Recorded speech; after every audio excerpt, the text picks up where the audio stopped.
distinguished panel.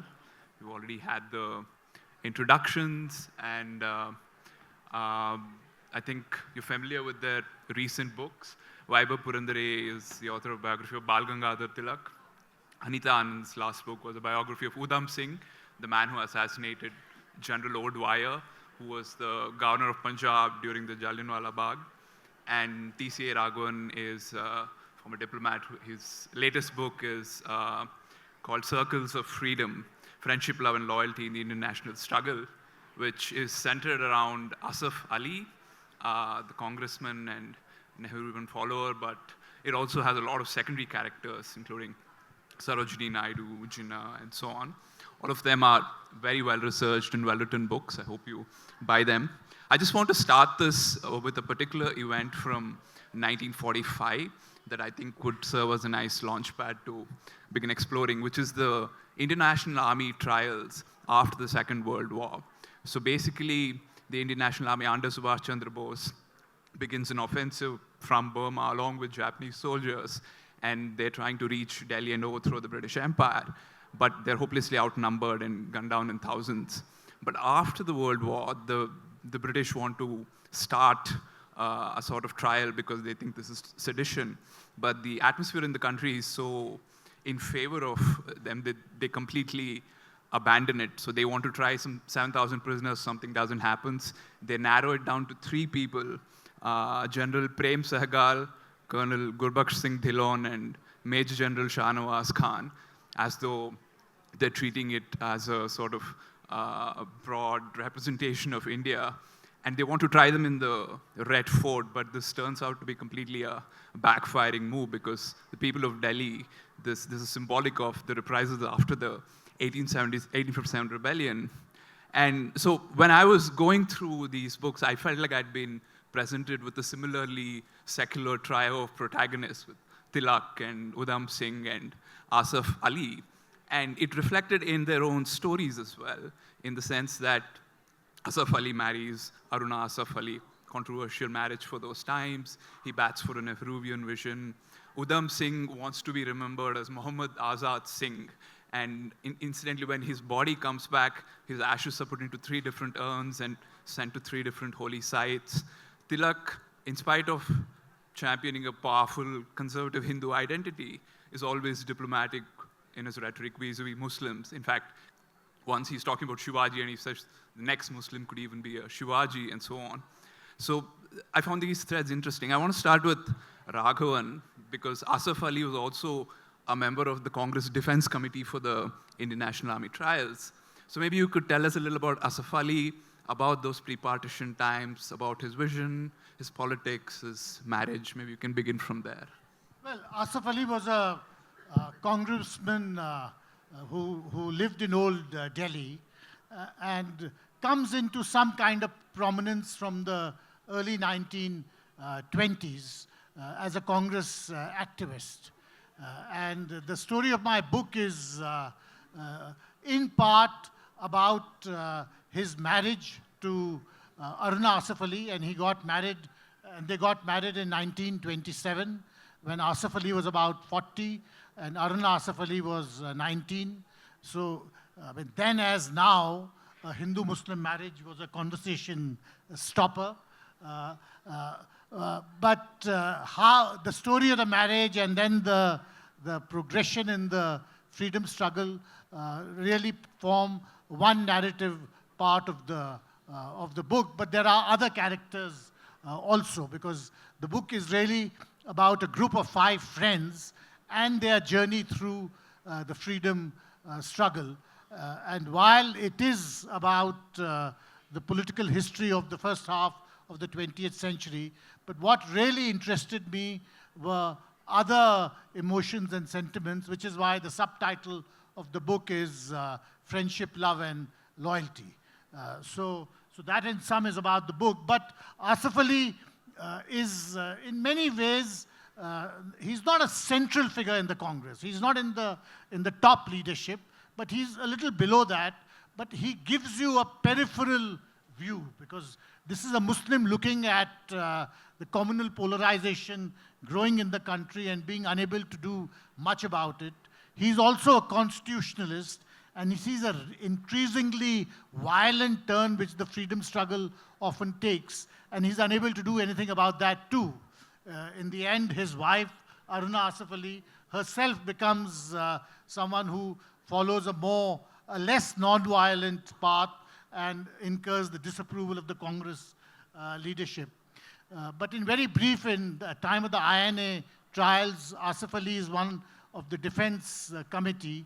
And in a sense, he represents the conflicting emotions which many people had in India. On the one hand, there was this natural urge to defend the three soldiers whom the British were trying, and the British cocked up in a number of ways. They chose a Hindu, a Muslim, and a Sikh, which really brought the whole country together in their defense. They chose the Red Fort as a venue for the trial, thinking that it would set an example, and it had the opposite impact.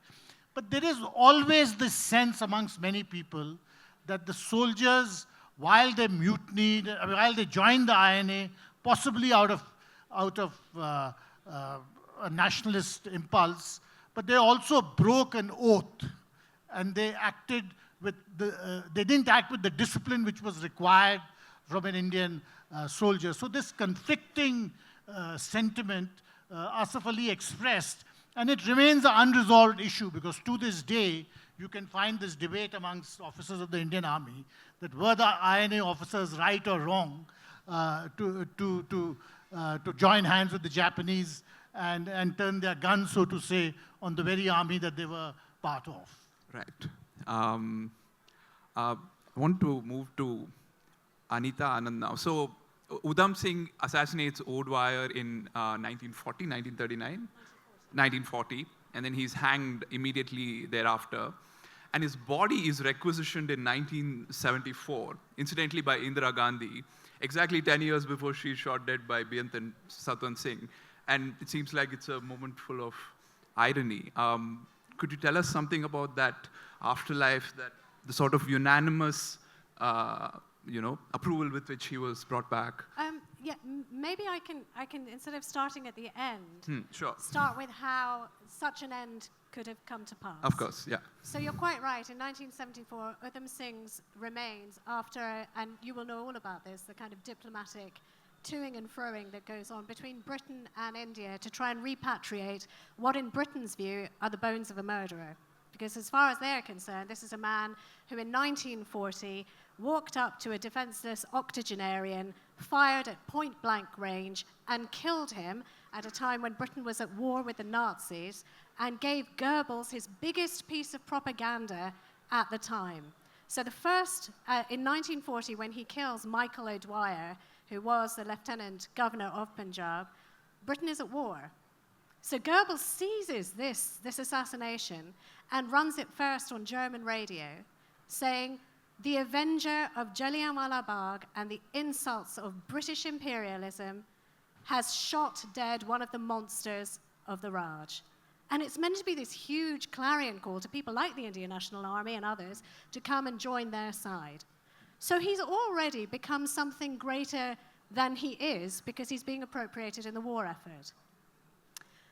When in 1974 he comes back, he is a national hero. There has been a huge clamor in the Punjab to have their son back. And part of that reason, and you'll see it made in stone if you go to Amritsar even today, apart from my friend here, how many people have a connection with Punjab? Put your hand up. Thank you. So you will know this. So if you go to Jallianwala Bagh, which is the arena of this massacre that took place in 1919, even if you haven't been there, you may have seen the film, the Attenborough film, Gandhi, where there is a very narrow gullyway which only 3 abreast can walk into. And this place is packed with people, because it's Vaisakhi, so it is the new year, and it's packed with civilians. There is a political grouping that is gathering there, but by and large, people are just there to have a picnic. And the person who people often conflate with Michael O'Dwyer, who is the one who gets killed, is General Dyer. They're two different people, but in India, they've kind of been made into this Rakshas, that is both of these men combined. But it is General Dyer who wants to drive his machine guns in and kill as many Indians as he can to teach them a lesson. And he can't get his cars through, and so he blocks the entrance, and he orders his Gurkha and Balochi rifles to go in and start firing. The legend of Udham Singh, and again, I want to talk about legends because my book is about the legends, but the man who inspired all these legends, and who the hell was he? Because it turns out he's a bit of a chameleon. The story is that he is one of the water bearers in the garden. He's there when Dyer orders the firing to start, and he's wounded.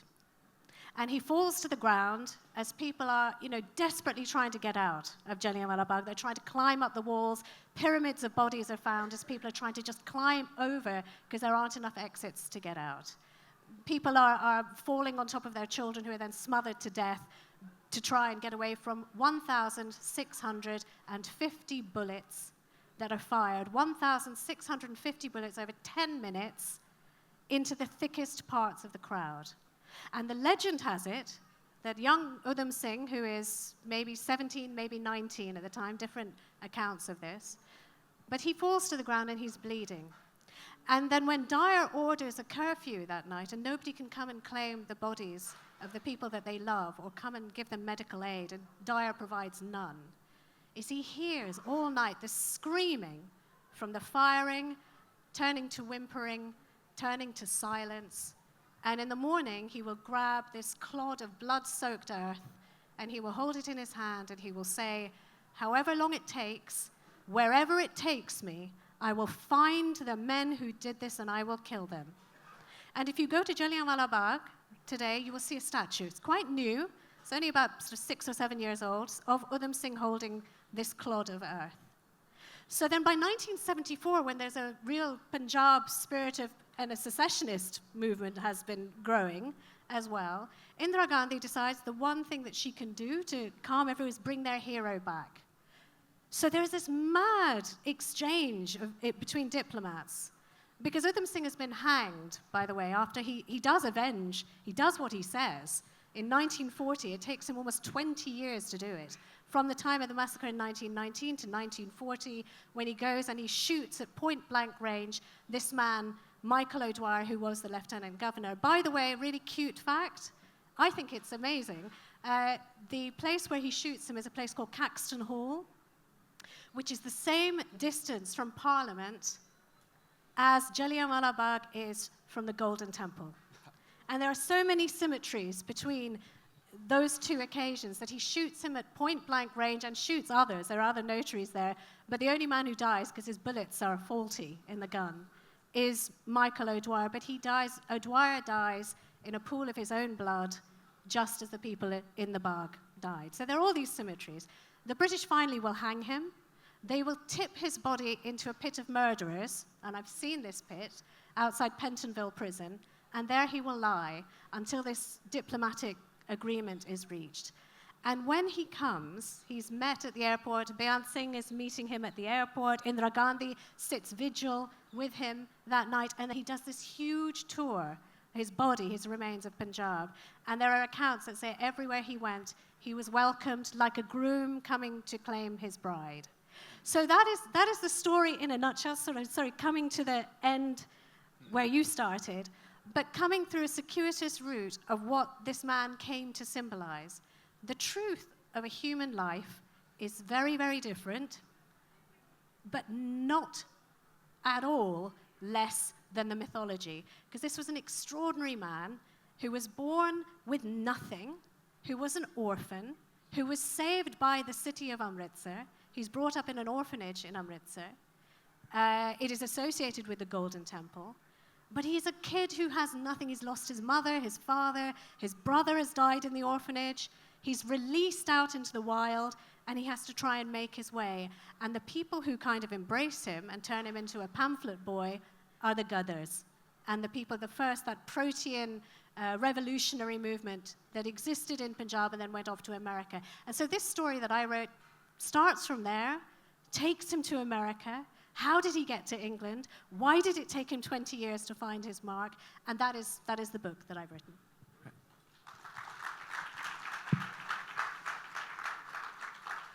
So moving on to Tilak. So Tilak I think it's safe to say, he was the first real mass leader of modern India. And he really converted the Congress from the moderate Gokhale-led establishment into a much more radical organization. And he was so popular in the 1920s. You mentioned how Jinnah was a big fan of his. He even represents him in legal cases and so on. So can you tell us how Tilak consolidates his following, how he manages to pacify both the conservatives and the radicals, manages to reach out to a much larger group of Indians? How is his journey like?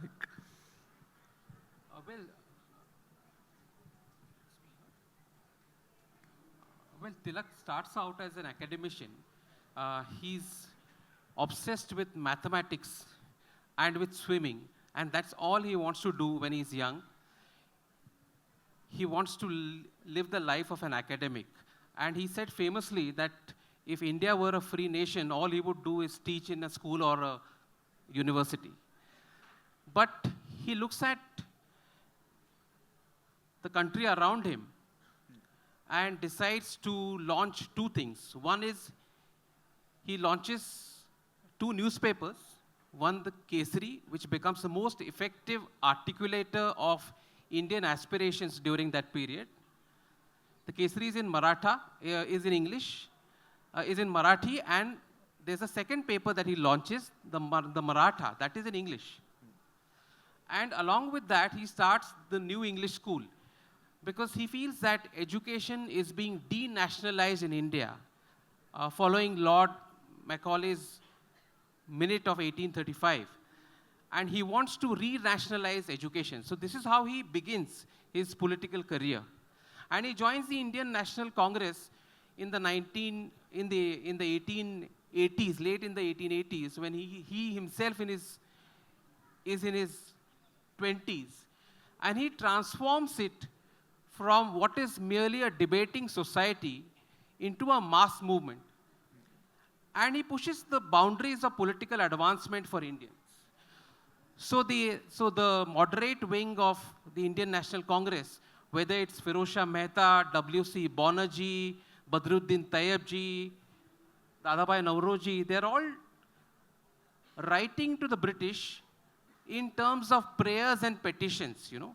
हम आपसे प्रार्थना करते हैं कि आप हमारे लिए ये कीजिए. Gokhale is doing the same thing. And he says no. He introduces the language of rights. Now, when we look at Tilak's slogan from our perspective in the 21st century, it simply looks like a cliche, and it's meaningless for us. Because if you say freedom is my birthright and I'm going to have it, what does it mean? But it's revolutionary in the context of what's happening around him. When people are merely talking of prayers and petitions, he's saying, no, you should not be sending petitions to them or making prayers to them. You ought to be demanding your rights. He says the British have no business being in India. You know, they are running what is a repressive system of governance. They are running a ruthless administration. In his newspapers, Kesari and Maratha, he starts chronicling the slights and insults suffered by Indians every day during the British Raj. And the British eventually term him their biggest enemy. And he is directly targeted, prosecuted, and punished for trying to overthrow the Raj. And he is made an example, the biggest example of the application of the sedition law. So the law is applied to him thrice. Case after case is slapped against him. He's legally harassed for 4 decades almost. But he carries the Indian National Congress with him. He firmly believes that culture and religion are central to the construction of public unity in India. And he launches 2 festivals for that purpose, the Ganpati festival and the Shivaji Jayanti. And by way of those festivals, he ropes in ordinary farmers, artisans, people from different communities, the lettered few and the unlettered majority. And all of them start participating in the freedom movement. And he in fact tells people of the moderate wing, leaders like Gokhale and Mehta and others, that what you will not achieve in a single session of the Indian National Congress, you will achieve by just entering the Ganpati Pandal and addressing the masses there, because the people are there. So Tilak is the most important leader of India's freedom struggle before the arrival of Gandhi on the political scene. And if Gandhi got the Indian masses behind him in the freedom movement, Tilak is the man who got them involved seriously in the freedom movement in the first place and seriously invested in the movement in the first place. So he transforms the Congress into a mass movement and pushes the boundaries of political possibilities and asks for Swaraj when people are merely asking for concessions, his contemporaries like Gokhale and others. So that's why he's targeted and termed seditious. And in fact, the application of the term seditious gets to be so ridiculous that in the first case, when he's punished for sedition, he's sentenced to 1.5 years in prison for sedition. The judge who convicts him, Justice Strachey, says that the absence of affection is disaffection against the Raj. So he is guilty and he must be sent to prison. And that is the point at which John Simon, who later became notorious in India for the Simon Go Back slogan, in fact, he finds it so ridiculous that he says that the next thing you're going to say now, the British Raj is going to say now in India, is that the absence of ease is disease. This is a ridiculous argument. But Tilak is targeted, he is harassed, he's sent to Mandale jail for 6 years when he's a diabetic and 52 years old. His wife dies while he is in prison in Mandale. And he comes back and of course, with Jinnah by his side, he signs the Lucknow Pact. Yeah, he leads the supposed Lucknow to be Pact, a big moment. a controversial pact where he accepts the principle of separate electorates, the principle which Morley and Minto have already introduced in 1909.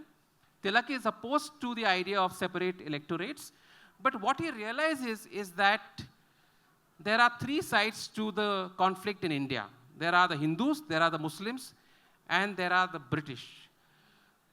That conflict needs to be reduced to a 2-sided conflict, that is Indians versus the British. And that's why he gets Jinnah by his side and signs the Lucknow Pact. Tilak is always a risk taker in his life, so he takes this big risk, and it turns out to be a disaster because he legitimizes separate electorates. And after his death in 1920, Jinnah makes this turn in the direction of radical Islamist politics. He distances himself from the Indian National Congress. The Congress itself lets the genie out of the bottle with its support of the Khilafat movement. And later in the United Provinces, there is this very aggressive push for Pakistan. And that's how Pakistan comes into being. And Tilak is long dead by now. But he carries out this experiment of Hindu-Muslim unity, an experiment that ultimately failed. Right. It's a very sobering story. I just want to move more to the personal right now. And there's one anecdote from 1942 after Asaf Ali is arrested post the Quit India. And Aruna Asaf Ali goes underground. She doesn't court arrest. And he's wondering in the jail, maybe she should actually, submit herself. I can't bear this thought. So he actually wishes that she gets imprisoned. So can you tell us about how this particular relationship underwent a sort of tipping point in 1942 and how it impacted his own personal life? He reflects on it quite at length also. Well, in 1942, Asaf Ali is locked up in Ahmednagar Fort along with the rest of the Congress Working Committee. And Aruna Asaf Ali, so to say, tastes the spirit of freedom. She goes underground, gets involved with all kinds of far-left socialist violent groups agitating against the British Raj. Asaf Ali disapproves very strongly. And the marriage, so to say, the fault lines in the marriage, and there are other reasons also, but the fault lines in the marriage because of this political divergence become very clear. But the point is, you see, Asif Ali is a different kettle of fish. He believes in the power of compromise, and in a sense, that sets him apart from the earlier Tilak and from Udham Singh, certainly. Because he sees that there are 2 points in every argument, and the job of the politician is to bring the 2 sides together. So now Tilak, towards the end of his life, had certainly played that role.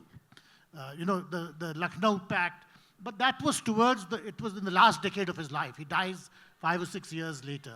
Tilak really comes into his own as a mass leader, but he's also the first, and I think in your book you say he's the first Hindutva leader. His politics is the politics of exclusion.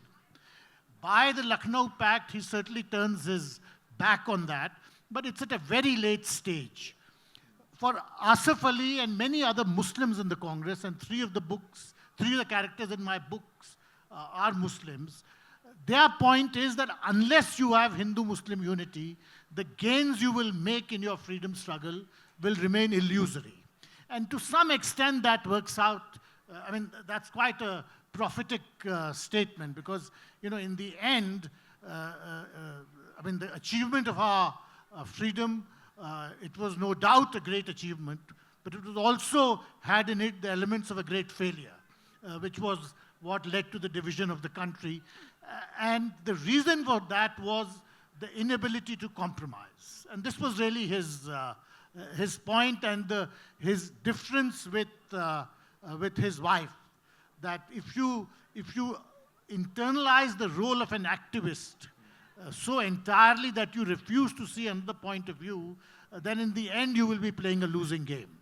And there's one instance where Aruna Asif Ali makes this very passionate diatribe with Gandhi also there, and Gandhi just pats her saying, "You're just an innocent, naive woman," or something like that, right?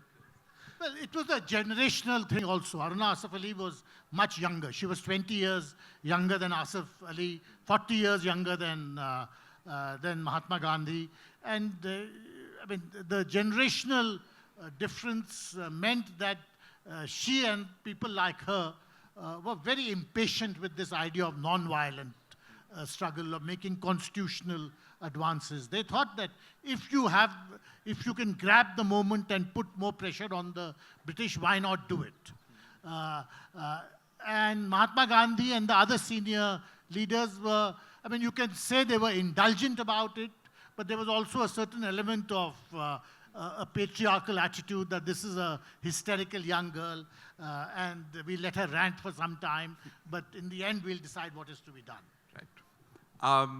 So Udham Singh actually has quite a colorful personal life. He goes to America, he marries a Mexican woman, has a child with her, but then he abandons them, comes back to India, gets arrested, meets Bhagat Singh in jail, and then afterwards he gets really inspired by him.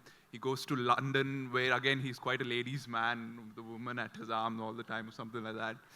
But all the time he's always in pursuit of this political goal, the assassination that he's trained his life towards. So how do you think he navigated this personal and the political? So I think, there's so much crossover between what we're talking about, and very keen to get some questions as well. So I'll just do the short version, and if anyone wants to know more, ask. But he is also of the belief that there is no way that Britain will be ejected from India unless there's unity between Hindus and Muslims and Sikhs. And you're quite right at the beginning. You were saying that, when he's finally arrested for the assassination, he insists, he won't give them his real name. He's got his identity cards made up for Muhammad Singh Azad. Azad is the important word, and Muhammad and Singh, that is who we are. We are a united people.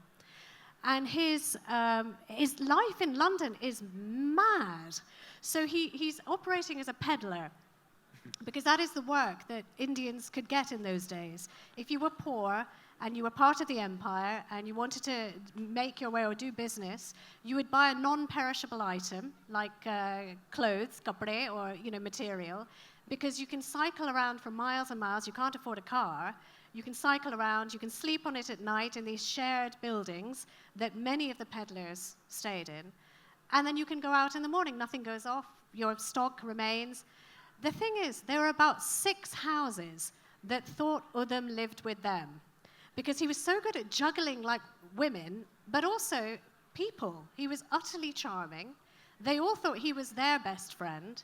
He was traveling up from London, which was his base, where he was sort of largely, and some say spying for the Bolsheviks, because, by the way, one bit that you missed out is that he comes through Russia at a time where Russia is like, like clockwork soldiers. They're winding up Indians, training them, and then setting them loose to go and defy the empire. So he also has done that journey, because when he's arrested, he's found with pocketfuls of rubles and sort of contacts.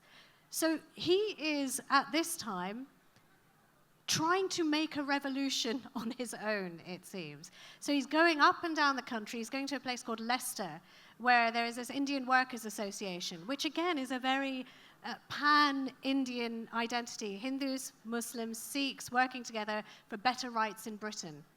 And he's going there saying, well, that's fine for your better rights in Britain, but actually start working for the revolution back home. So he's like there's a character in films called Walter Mitty, who he invents his own realities. Udham does that too. He can slip in and out of white company, brown company, African company, and he's able to do that because he is the kid from nowhere and with nothing. And every step of the way, he's had to reinvent himself. So every chapter in his life has kind of armed him with another bit of disguise. So yeah, that's that story.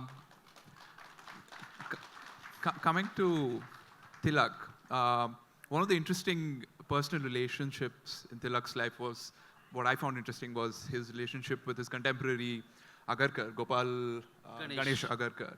And since you brought up the Ganapati festival, so after the first Ganapati festival, which was a reaction to a communal riot, Agarkar writes to Tilak saying, no, Muharram was a more Indian festival because both Hindus and Muslims took part in it. And then Tilak has to sort of respond to this. And this is just one of the many complicated relationships in his life. He even has a sort of flirtatious relationship with revolutionaries in Bengal and with some potential Nepal collection. So can you tell us a little more about all these very interesting, how he engaged with these diverse critiques and how he, responded to them? So you are right in saying that Tilak and Agarkar had very different views on a majority of subjects. Now, Gopal Ganesh Agarkar is one of India's big social reformers. And Tilak, like Mr. Raghavan correctly said, is socially a conservative.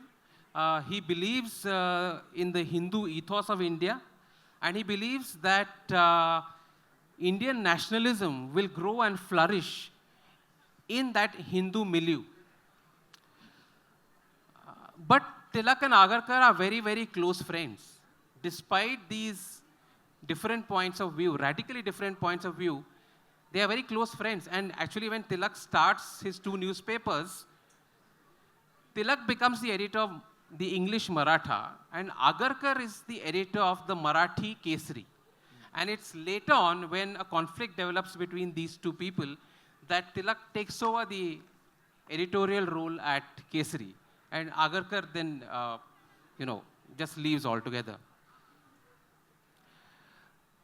But one of the myths about the Tilak-Agarkar relationship is that they fell out over their conflicting political and social views. That's a complete falsehood. That's not true at all. And that's a myth that is widely circulated and has been perpetuated, especially in Maharashtra. But they fell out over the issue of money. So both belonged to the Deccan Education Society, which was the institutional framework for the work in education that they were doing. And they used to get money for those institutions that they were running, a school and a college. And the princely ruler of Kolhapur one day decided to give them rupees 700 for their contributions to Indian journalism. And it was decided between the 2 of them that we won't take this money for ourselves, but we will distribute it equally among the 10 leading members of the Deccan Education Society. So this 700 rupee sum does not belong to us. And it's agreed upon. Then when they go back after meeting the princely ruler of Kolhapur, Agarkar sees an announcement that this princely ruler is giving some money to budding writers and good authors. So Agarkar has written a couple of books.